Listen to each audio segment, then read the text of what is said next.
Icarus like dips out on his girlfriend basically because Ajax told him the truth. He felt like every boyfriend that betrayed you. Like, I was so not about it. Smooth talking jerk. The direct quote from my friend I saw it with, she turned to me and goes, "Of course it was the white man." When he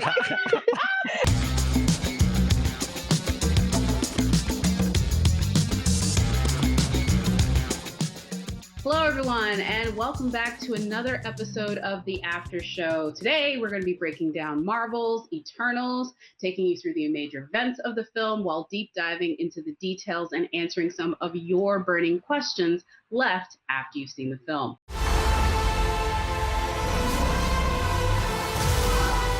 You can't protect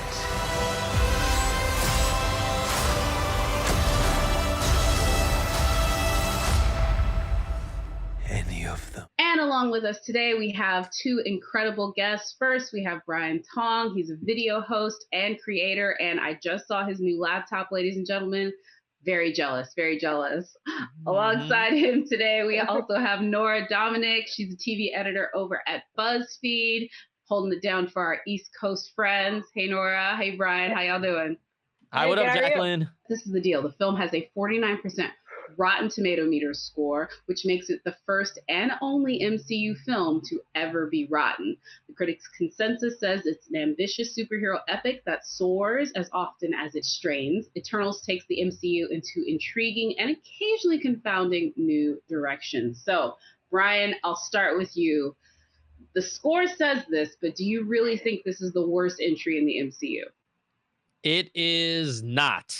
It's absolutely not for me. I think you thought I was going to go there, Jacqueline. That's what I'm here for. I really did. It is not. You know, I actually was really surprised.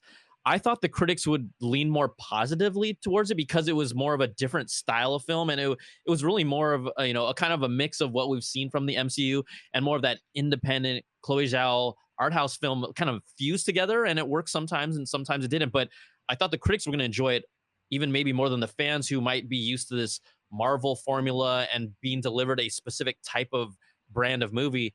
That's why I enjoyed it. I'm not saying it's the best movie, but definitely wasn't the worst movie either. Yeah, which I didn't mention this, but it has an 80% audience score, and the box office is already 71 million domestically and 162 million worldwide. So, Nora, bringing it to you, I mean, were you surprised by this reception? Where do you think it ranks as far as the MCU? Yeah, I definitely wouldn't rank it in my bottom of my personal list of MCU movies. I would kind of probably put it for my own personal ranking towards like the middle, kind of like what Brian said. Like it really it broke the mold of the MCU like cookie cutter, movie. And I really enjoyed that. And I loved what Chloe was able to do with it. Yeah, it lagged in some spots, but I think that was just kind of the nature of having to introduce so many new pieces to an MCU movie. So yeah, I definitely wouldn't rank it in the bottom. And I did really enjoy it. I was a bit surprised by this score. That being said, I agree with everyone with what they said. It's not a perfect film, but when you look at the MCU, and to me, there are several entries that I would put definitely, not necessarily lower, but saying that the Eternal score does not make it worse than those. I was very surprised about that. A lot of people in the reviews question, was Chloe Zhao the right person for this? Because it's essentially her trying to insert her style into the MCU formula. And where it works, but where it doesn't, it really doesn't. Do you guys feel she was the right director for this? And do you think she'll be back? I loved what she was able to do. It was so expansive and just visually unlike anything the MCU has done. And it was beautifully directed. So I'm ride or die Chloe. I think she was so great in this, and I would love to see her come back too. I mean, I'm smiling when I'm hearing everything that Nora said, and I'm buying all of that. We want to see different films. Quite honestly, we love the MCU. We all do, and it was like I said earlier. It was kind of surprising that the critics were almost turned away by how different this film was. I thought that they would really embrace it. So I love what Chloe's doing. In an interesting way, this movie does feel pretty self-contained, and I could see them maybe, I'm not saying they will, maybe not pursue a sequel to Eternals, but use these Eternal characters in other films as this whole phase 4 develops. And maybe that's a reason why Chloe Zhao might not return until there is a need for an Eternals 2 where there may not be, because the tapestry and the scope of what's happening as they really use this movie to build a foundation of what's happening cosmically in the MCU. I don't know if we'll see her back, but I want her back. So it'll be interesting to see how that all plays out.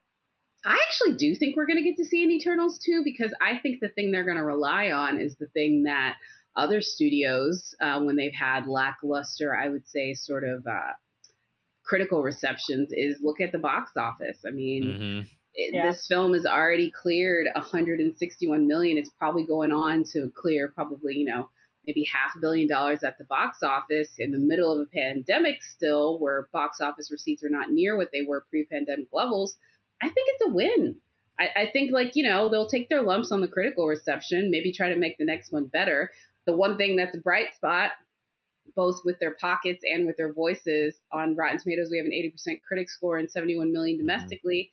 Our audience consensus says it's a different type of Marvel movie, but the Eternals still contains all the action, humor, and heart that fans are looking for. I don't know why there is this divide. Can you guys maybe point to what the audience is not as wrapped up in, maybe what they leaned on more, I would say, than the critics in this one? Brian, what would you say? I think what the audience has shown, that the MCU, if you're building on the story of whatever phase 4 is leading us to, people don't want to be left out of it, right? We've invested 10 years and what's this 23rd movie, I believe, into this 26, into this franchise. And they haven't steered us wrong yet. And I don't even think this was steering us wrong. This opens up the entire cosmic universe in new ways. So I think that's why the fans are so happy about it. I think the more interesting thing has to do with expectations and anticipation. Yeah. I think that the audience was just anticipating this with the ferocity that critics maybe didn't, because we were still going about our normal sort of talking about the season type thing. But I do think when you talk about the critics, there was, I would say, some things internally that they were dealing with. Most namely, she's coming off a Best Director and Best Picture win. And I just don't think you can ignore that put her in a separate category of reception. That's my take. I don't think that the biases have anything to do with Chloe Zhao as a female director or action genre, MCU, or any of that. But Oscar-winning director, do we have different expectations? I'd say that's fair. Nora, what about you? Yeah, I think expectations for Chloe, like you said, were very high. Especially you come off of, you're an Oscar winner. You gave us this movie that was critically so renowned, and then you go to a Marvel movie and you're trying to break the mold. And I think what Brian kind of touched upon is, as Marvel fans, we want to see the next movie because we want to be part of the conversation and we want to know that puzzle piece that's going to lead us forward.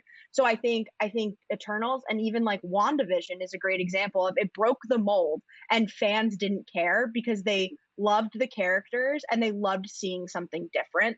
And I think Eternals is in that same vein, where we were all really excited to see this cast, these characters, and we wanted to see where this epic is going to take us next. So I think we enjoyed the ride, and we were able to deal with the slower parts of the movie, the more expositional parts of the movie, because it got us to post-credit scenes that are really important. It got us to an ending. It got us to an ending where we loved the characters by the end. And we got to see what happened with them. So yeah, I think it was a little bit more of the MCU fans kind of knew that this is going to lead us somewhere bigger, and it's also going to be a very standalone film, and we were okay with that.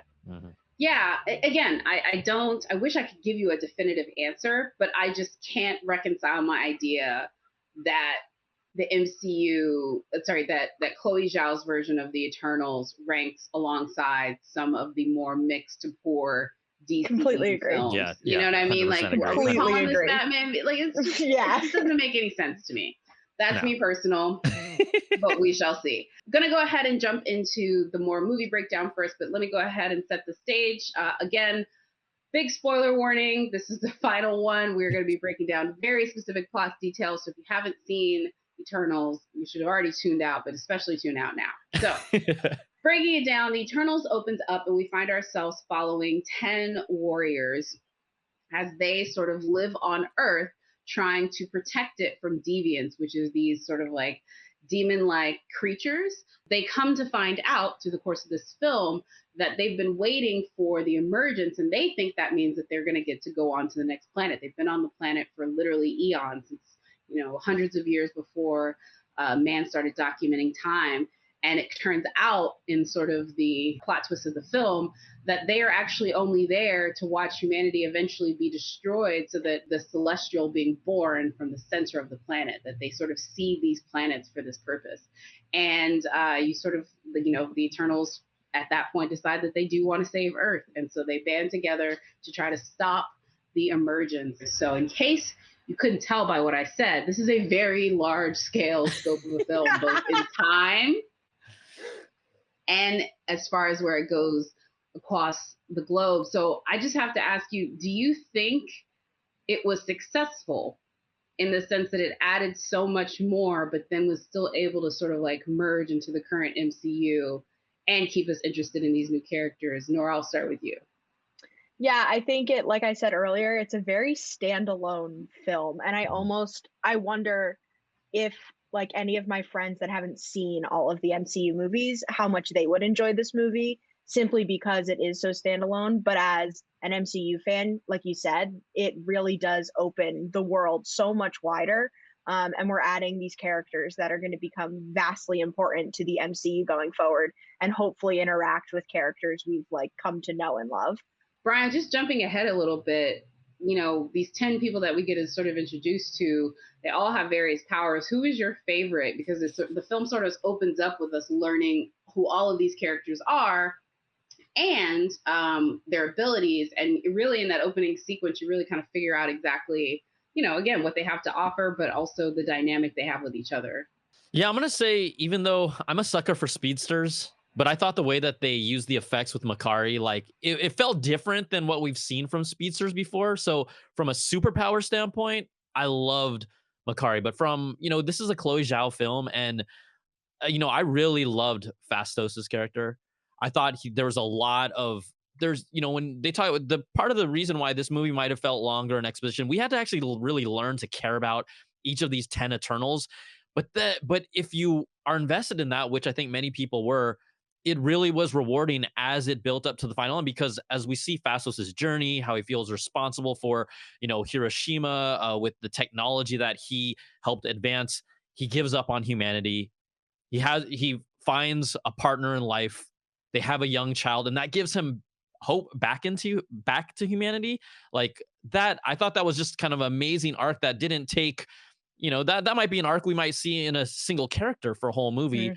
We know that we had to kind of go through so many, but I really loved Phastos. And then I was hoping is he just a tech guy, or does he actually have powers? And then when we get to the throwdown in the end with Icarus, I'm like, okay, he also has powers which are based on his brain and his ingenuity. So I thought I loved those two characters, but Phastos probably stood out the most for me for his journey and what he offered. Another aspect of this one too is the fact that there's the past and the present. So that opening scene where we get all of their powers is in the past. And then Nora, when we jump to the present, we get a little Games of Thrones up in here.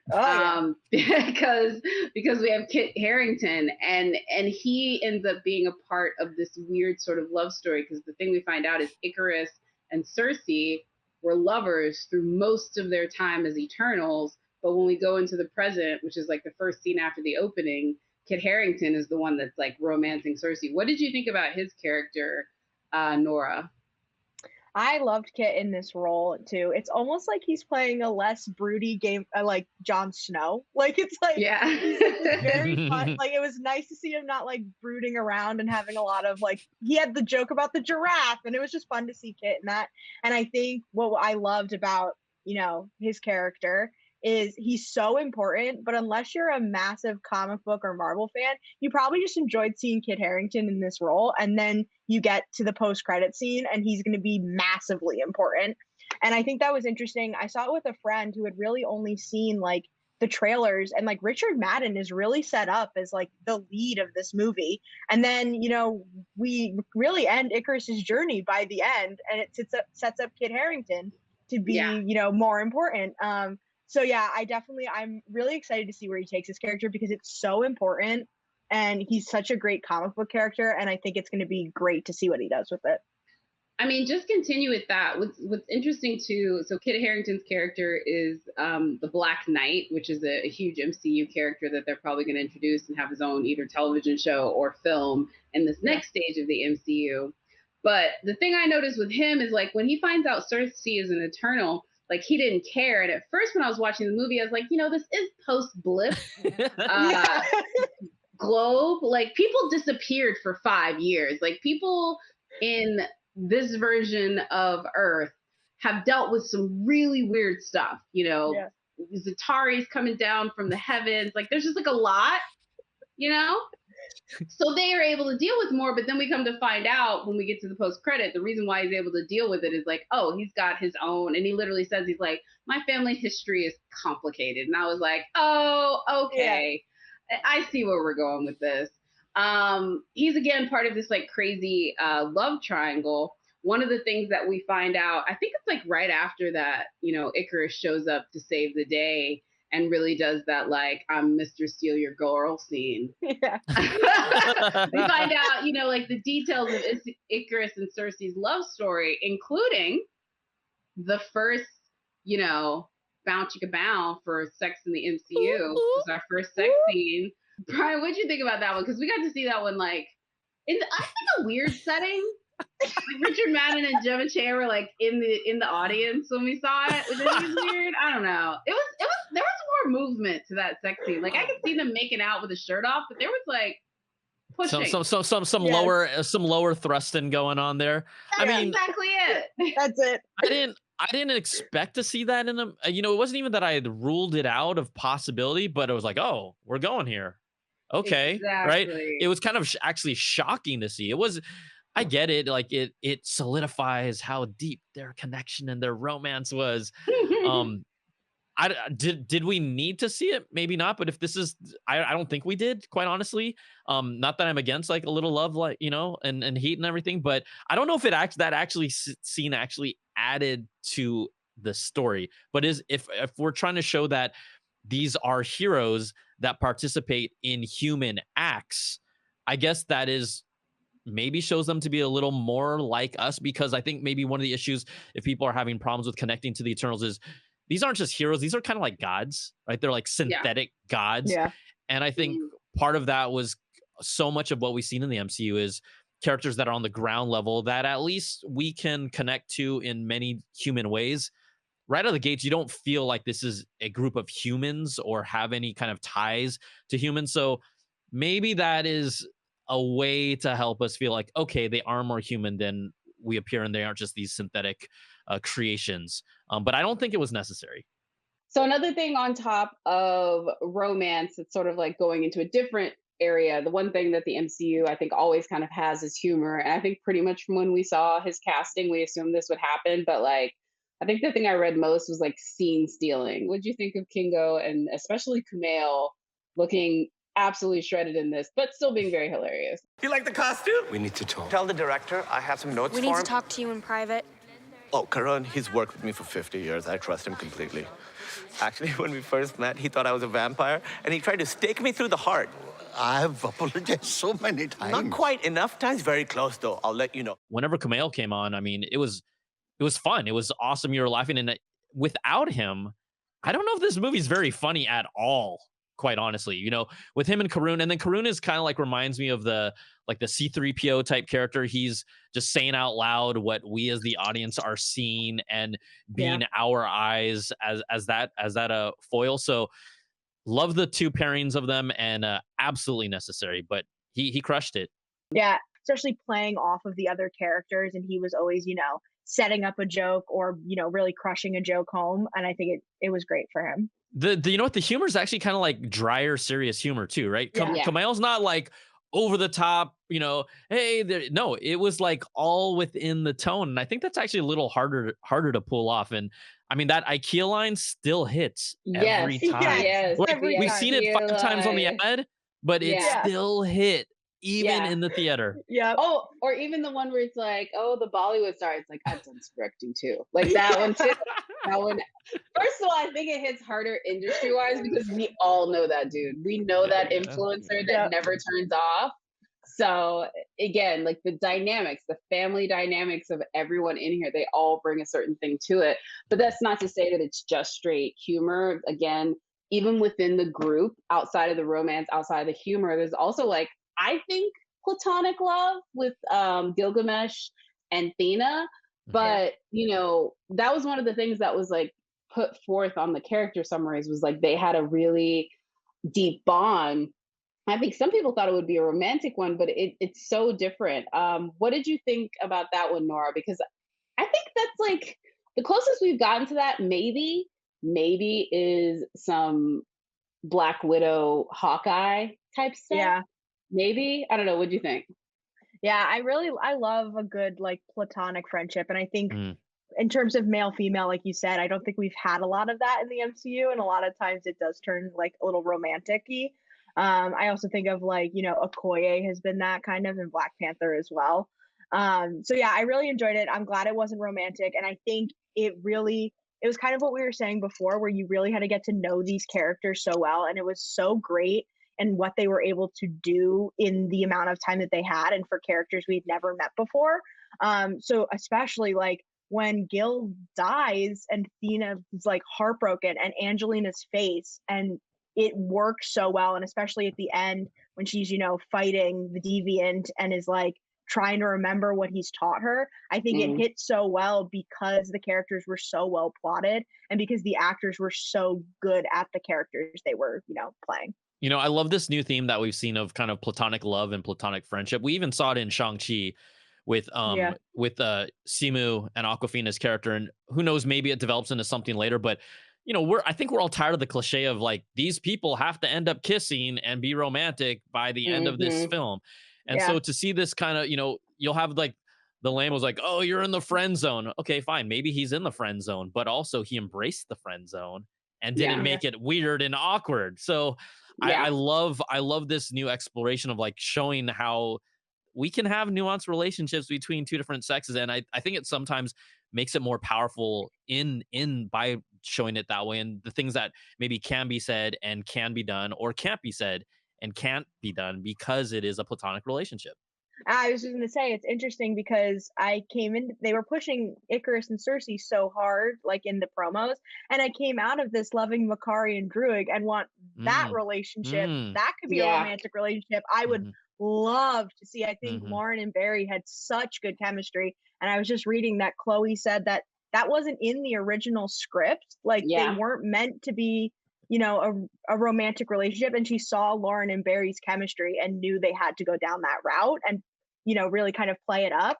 So yeah, I think it's kind of what we went back to, the found family and all of these different pairings that just worked so well together. So it was really nice to see, you know, the platonic relationship, but then also like a hint of a romantic one for a pairing probably audiences weren't expecting when they went into the movie. Absolutely. I actually gonna go ahead and name drop a little. I was really blessed to moderate this press conference for Eternals, and that was the thing I asked Lauren about specifically was their bond, because I was like putting that these two really sort of bonded through their frustration with the situation. Like Lauren, anything that is not as fast as she is going to feel frustrating. And then for Druig, just the fact that he could snap his fingers and change and stop so many horrible things, because horrible things live in the minds of men and he can control that. And so yeah, that whole idea I thought was interesting of like, you know, and they're both like the rule breakers a little bit, you know, so I love that with them. Bringing it back a little bit to Gil and Thena though, it's funny that we all have agreed that it's platonic love, but because Thena essentially is a PTSD survivor with her sort of like mad weary issue, that's because we come to find out that mad weary means that, spoiler alert, she remembers what happened on the last planet that they were on when everybody died, and then they sort of like reboot the hard drive and they go someplace else. When any of them are suffering from mad weary, it just means that synthetic celestial remembers the last time that they all died. And so Thena has it in this current iteration. And I really do feel like if Gil and Thena if Thena was in a different place, maybe that romantic love could have developed. But the fact that it didn't, it's not a circumstance of could or would, but more a circumstance of like the love that can be accepted, which I also thought was really beautiful. Basically, this whole idea of like the secret of the Eternals is the fact that they are essentially gardeners of a funeral pyre. Like nobody lives. they live on these worlds, try to get them to a certain level of advancement, because then that means the planet is ready for the celestial to break through it and kill everyone, because it needs that energy from that advancement. And Icarus like dips out on his girlfriend basically because Ajax told him the truth, and he didn't want her to be as, you know, heartbroken and sad as he is. So he goes and lives his lonely, brooding life, leaves the love of his life. And when Ajax comes to him to be like, we need to save these people, he kills her. How dare he? I know. And it was one of those things where I was like, I don't know, man. Icarus was like, he felt like every boyfriend that betrayed you. Like, I was so not about it. Nora, did you get that energy? I was like, smooth talking jerk. The direct quote from my friend I saw it with, it was my second time seeing it. She hadn't seen it. And she turned to me and goes, of course it was the white man. When he, and I was like, yeah, like, of course. Like the broody Icarus, like, of course. Yeah. That was some funniness though too. I mean, he wasn't evil. He just couldn't adjust himself well enough to see the bigger picture. Exactly that. Wow, that goes in a lot of layers right there, Jacqueline. I'm not gonna say anything. I'm just gonna say not saying it's a look. Yeah, it's a look. Yeah. What about you, Brian? What did you take from it? Well, I mean, I kind of saw it. I saw it coming a little bit, right? Even before he told Kingo that I'm not what you think. I was already like, oh man, this guy's gonna freaking screw this stuff up, right? Like you could sense it, right? And so, quite honestly, when he goes and like gives like Ajax the little push, that part actually wasn't very shocking to me, right? I feel like a lot of times when you have the turn of someone, it is a big deal. Maybe it was just me, but for whatever reason, that actually wasn't as impactful of a turn because maybe it was too easy to see for me. I don't know. How did you guys react to that scene? Like, were you like, oh my gosh? I was like, oh, I mean, figures. I mean, I don't want to say I was like Nora's friend, but I was very much like, I don't trust this one. Yeah, me too. Like, I knew that there was more villain to be had in this story than what we saw with the Deviants. And the thing that actually clued me in was actually literally when they found out Ajax was dead. Like, Icarus looks at her body and said she was killed by Deviants. I'm like, how do you know? Yeah. Like, that just seemed a little bit like, she was killed by Deviants though, technically. True that. I'm not saying that she wasn't, but he was just too quick to that answer for me. And I watched way too many like make a choice cutscenes from video games. Like, that dude is always the dude that you need to like later on. It's like, should you trust Warrior 3? No. That's the instant. True. Like it literally felt like a video game cutscene in that moment where you were just like, bro, I know you're not real. But you know, I'm not saying that the plotting was like video game cutscene-y, just that one particular aspect. Yes. So that brings it on, like, as I sort of like poke fun at it, but that sort of brings it on to the part where I think for the most part, a lot of people felt the movie sort of, you know, fell apart, and that's the third act. Look, they're building towards we're trying to stop the apocalypse. This is nothing new in the MCU, but yeah, that did not work for many people. How did you guys feel about it? I thought the end and that final battle was the slowest part for me. I think in terms of like before then we had like, you know, the flashbacks to the past and the present. We were learning about these characters, and then it felt almost kind of rushed stopping this, you know, big thing that was occurring. So I understand where the criticism for that third act comes from, because I kind of felt it a little too. And it was almost as if like I missed Kingo not being there, but I understood his choice. And then it all got wrapped up so fast, and then it was the end of the movie. So I think definitely it was, and not even like it was bad. It was just like a pacing issue where it was like all of a sudden we hit the end of the movie, this big thing has to happen, and now we have to wrap it up and send them off to do the next thing we're eventually going to see them do. So that was my thought on it. For whatever reason, I was like just waiting for some. I'm not even the guy that has to see the action scene, but I just felt like, yo, these are Eternals. I need to see them use their abilities like to its fullest in some level of a battle. So I just know how do they even function, you know, at a high stakes scale battle when all the chips are on the table. And so I remember even whispering to my girlfriend when I watched, I'm like, oh, this is good now. Like, I remember it's like, oh, here, we're finally getting to the climax of the fight. So I think pacing completely left my brain, to be honest with you. I was like, okay, here we go. Now everything that we've invested in these characters is going to pay off. And so I actually really like that part. And normally I'm not that guy, but I don't know. Maybe I think the pacing was the whole exploration of these characters. I needed to see something like that. And so, you know, it delivered for me personally. I'm going to be like real, just whatever. I don't know if I agreed with the whole Kingu disappearing thing. Like, that was just, I was waiting for him to come back.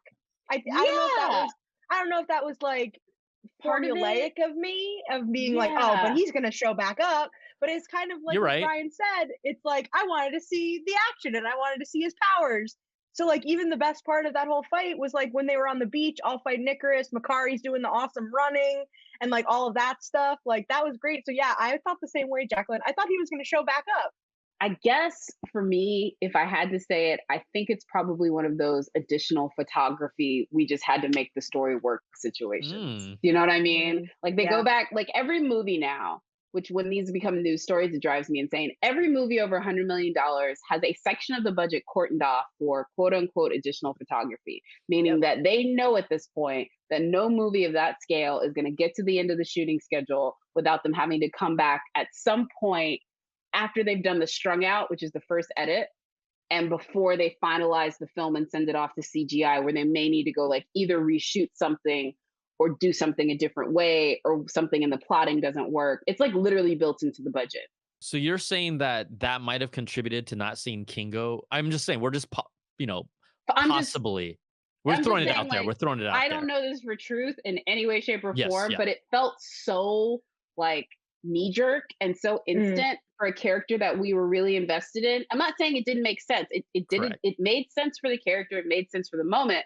It just seemed like he kind of got the short shift in the big battle, and I don't think that that's the way I would have wanted to see it. But and also, he's also one of the most popular characters if you're actually watching this movie. Just right, you're his humor and in his powers. He's one of the only guys that can go pew pew. Right, he actually has like the big guns. I was actually mad at him. I was actually mad at him for leaving. And so when we get to the ending, and then they kind of have their little reunion, and he was hanging out on the sidelines, I was pissed at him. Like I was like, wait. You guys are still friends after you just sat it out on the sidelines when you could have really helped? Like if that was one of my homies, that would change my friendship with that person fundamentally, quite honestly.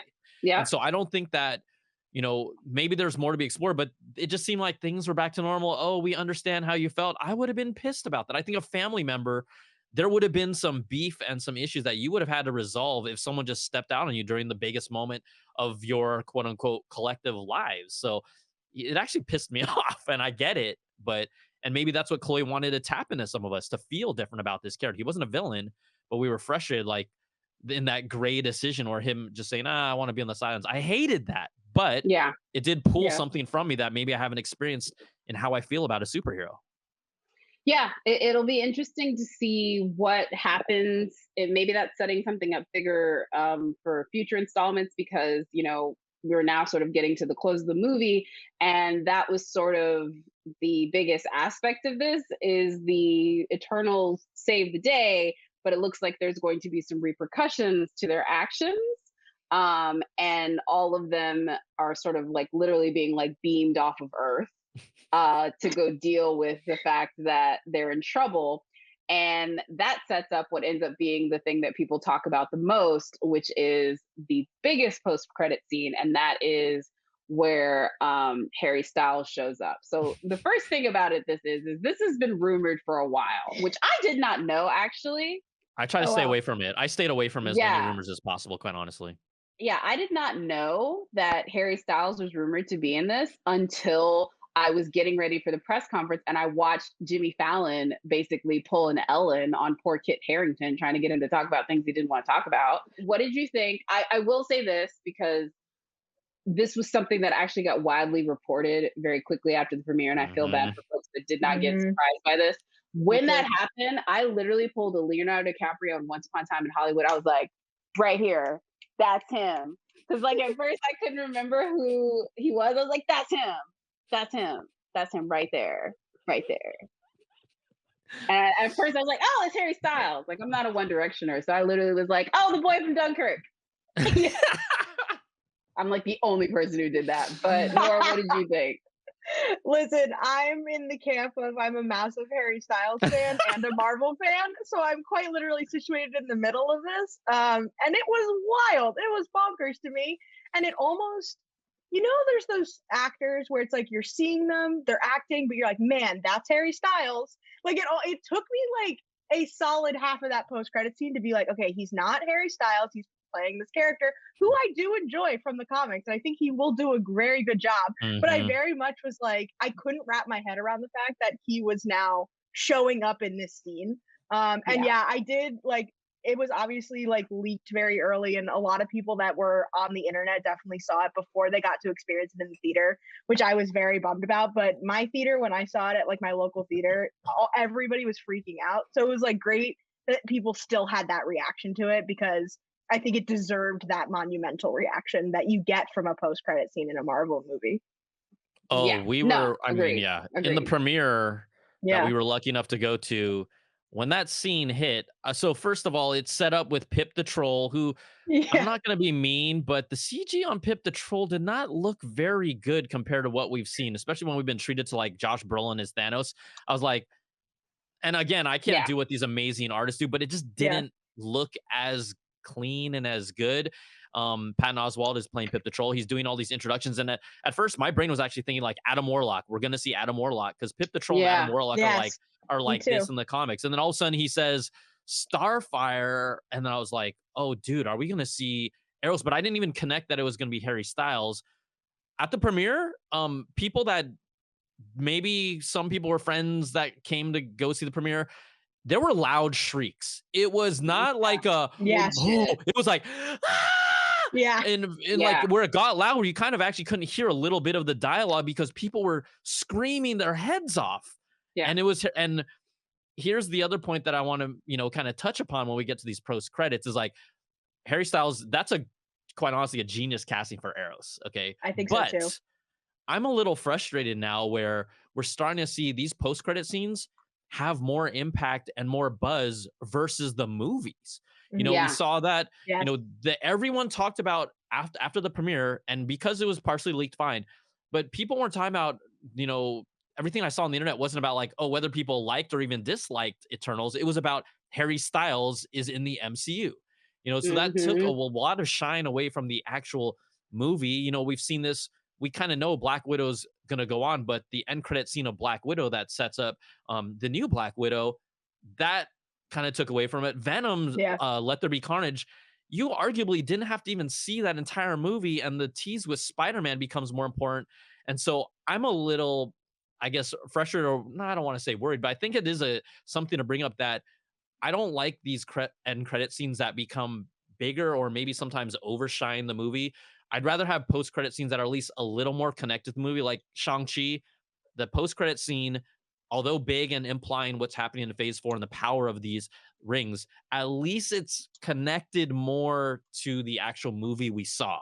Whereas here in Eternals, it's like, hey, Harry Styles is coming to the MCU. Oh, he'll help you find the Eternals. But it wasn't really rooted in a plot point. It was really rooted more in shock value. And so that's something I hope changes. I love the post-credit scenes, but damn, I was a little bummed about that, quite honestly. I mean, Venom, I don't know about MCU, but Venom definitely did that. Yes. On this side. But I don't know. Nora, what about you? Yeah, I kind of feel the same way, where it's like now you just want to get to the post-credit scene in a lot of cases. And even just like people I've talked to that aren't big MCU fans are like, well, what about those post-credit scenes? So it's kind of like Brian said, it's like it's almost like we want to jump past the meat of the movie to get to what we're getting next. And I think just in particular with these, it was such a big casting thing where of course that's going to overshine. I think if Harry Styles breathes on Twitter, like it'll become like a thing. Like it's him, Beyonce, Taylor Swift. Yeah. Anytime they do anything, it is BTS. Legitimately like BTS. so much of a thing. But it didn't exactly hurt the situation that a Variety reporter tweeted about it, and the tweet got almost 100,000 likes on Twitter within 24 hours. And I think Brian knows what's up because I actually spotted him in the comments. I thought it's wrong. It is so. Yeah. You know, we are, look, as journalists, as people who are covering this stuff, we're explicitly told not to reveal anything, basically, just like general thoughts. You can't just, hey, I hope it helps them out in the short term, but that's not a good look for them long term. And even Disney PR people came out and wrote deliberate statements targeting what had just happened. To me, it's wrong to take that enjoyment, that moment from fans, away from fans who, it really does spoil that kind of like, oh my God, yes, there are people that follow the blogs, but not everyone does. And you know, that's kind of the joy of why we watch these movies. I took it. Go ahead, Nora. No, I was just going to say, like, speaking of like, if you're not actively looking for an MCU spoiler, like that spoiled it for the regular human that loves an MCU movie because suddenly it was everywhere. Like, and other outlets were reporting it because it was tweeted by, you know, a variety reporter. Yes. And that was the thing. Like, I had to have a full conversation with our team and being like, we are not reporting this because I don't want to spoil anybody else. It doesn't have to be. And I just, as me personally, and you guys as well, like, I can't even imagine leaving that and thinking that would be something I would want to share and need to share in that moment. So yeah, I really think, like, again, like, I don't think Harry being in that movie hurt the movie, but I think it was absolutely wild that it wasn't, if you were spoiled, you didn't get the shock and awe from, you know. No, man. It very much felt like a Moonlight not winning the Oscars the way they could type of moment. Like, it very much felt like we robbed an entire section of people the chance to have that moment of, and again, everybody needs their Leo moment. You know? And looking towards the future, you know, we've touched on a little bit of the sequels, but the producer of this film, who produced it alongside Kevin Feige, Nate Moore, he also produced Black Panther. He said, you know, there would be like sort of going into riches if they have a sequel to the Eternals, that you can enjoy it on its own. But I mean, I don't know. Do you guys think that they're going to play more into Phase 4 going forward? I'm just curious what you guys think this means for the future of the MCU as far as the Eternals is concerned. Well, I think if they laid a lot of foundation here for the MCU and the cosmic universe, they had to, right? Part of why maybe some people weren't into it is they had to basically like take us from ground zero. This is a new area that we're exploring, and they explained it in depth. I mean, look, the whole explanation of the Celestials creating the Eternals and the Deviants, that is not something that Chloe Zhao, that's a Marvel thing, right? When we watch that, we know that is Marvel saying this is an important part that we have to tell the audience. And Chloe, I don't know how much of that quote unquote aspect she directed, but that is straight up Marvel storytelling. So, you know, I think that they lay all this foundation for us to be open to new things, to be open to the Celestials, to be open to greater beings in the cosmic universe, and that there's this whole now world that we have literally not touched for 10 years that is going to be important moving forward, whether it's part of Phase 4, maybe it's even pushing out into Phase 5, quite honestly. And what that means with, you know, we know Nick Fury's in space right now with the Skrulls. There's a lot of little, and the Guardians of the Galaxy and Thor are out there somewhere in the cosmos. So there's a lot of pieces to the puzzle. We've got other families, like who knows how the Fantastic Four plays into this cosmos as well, and other future characters. Eros is involved now. He's not someone who's earthbound. He's out in the galaxy as well. So what's the guy from the Loki series? What's his name? Kang the Conqueror. Kang. Kang the Conqueror, space and time. So you know, this was important to show all of that, to set us up through whatever happens in Phase 4. And from all indications, Ant-Man and the Wasp: Quantumania is going to kind of really open up. I mean, we have Spider-Man and Doctor Strange that's going to touch on the multiverse. But when we talk about space and time, I mean, that all roads lead to Kang the Conqueror and Ant-Man and Wasp. So it's absolutely crucial. Yeah, I definitely have to agree with Brian and say, like, I would think Phase 5 is probably where we're looking right now with, like, if there was an Eternals too. I would love to see these characters even pop up in other things. I mean, I know we talked about post-credit scenes, but, like, that could be a place where we get a hint of where they are going forward in a movie coming up in Phase 4. So yeah, I definitely think it's either through Eternals 2, a sequel to this movie, or seeing these characters in other properties and other movies, I think will be crucial because they've laid so much groundwork. It'd be sad if like the groundwork is there and then all of a sudden they're gone and we don't see them for a very long time. So yeah, I definitely think it opened everything up for the MCU in terms of the cosmos and being able to pull new characters from Marvel because we've laid this groundwork. So I'm excited to see where they go. Can we also mention about Dane Whitman's character? I mean, he has an end credit scene that we didn't touch on that's pretty dang crucial, where he sees what we believe to maybe be the Ebony Blade, which is his kind of weapon of choice. Now, time has gone on, and at the time, right after this thing, right after the movie ended, I had known kind of who that voice. Did you guys read the articles of who that voice was talking to him? You guys know who that, or do you know or not know, or do you want me to say or not say? No, I mean, why would you not say, Brian? Go ahead. I don't know. So it's a spoiler talk, sir. I guess it is a spoiler talk. Well, a lot of people when they first heard the voice, even in the theater, my girlfriend said, "Oh, that was Nick Fury," and I'm like, "I don't think that was Nick Fury." And I heard other people saying that was Nick Fury, and my brain was like, "Okay, that who else in the MCU coming up could be related to this?" So I basically asked some of my friends within Marvel that are like, "Okay, we'll tell you. You can play 20 questions to figure out." But the fact that they teased Mahershala Ali as Blade talking over the shoulder of Black Knight, that's crazy in itself because his movie isn't even scheduled for 2022 yet. We haven't even seen it on the docket. So to tease Blade like that to me, that was more exciting than Harry Styles. But we just didn't see him. This is the thing. You have to go on a bit of an Easter hunt to find that out, though. You do, which makes it fun, though, right? It does make it fun, but I think that's why that one was not as talked about. For sure. And but again, like I said, it's Harry Styles, dude. Like as much as I and you and me and Nora can get excited about that, the One Directioners will win. Oh, always. I mean, look, the media in general wasn't talking about that post-sentence credit scene because I honestly don't think they knew who it was or what it was. Sure. I mean, I didn't until I read the article. So me too. Yeah. So that was crazy. Mahershala needs to do more voice work so I can clock him easier. Like Patton Oswalt said one word, and I was like, "Oh, that's Patton Oswalt." Exactly. I've listened to you narrate the Goldbergs for 8 seasons, dude. I can find your voice anywhere. Shout out to the Goldbergs too, which is a very enjoyable show that people don't watch. You should. I'm one of those people, Jacqueline. It's sorry. So you should watch it. It's very 80s centric. I mean, it's a little waspy, but it's good.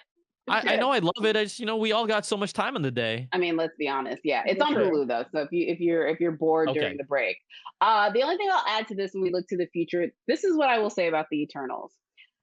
The one thing we have learned through Endgame, through time, is the chapters on these movies are not always written the first time they come out.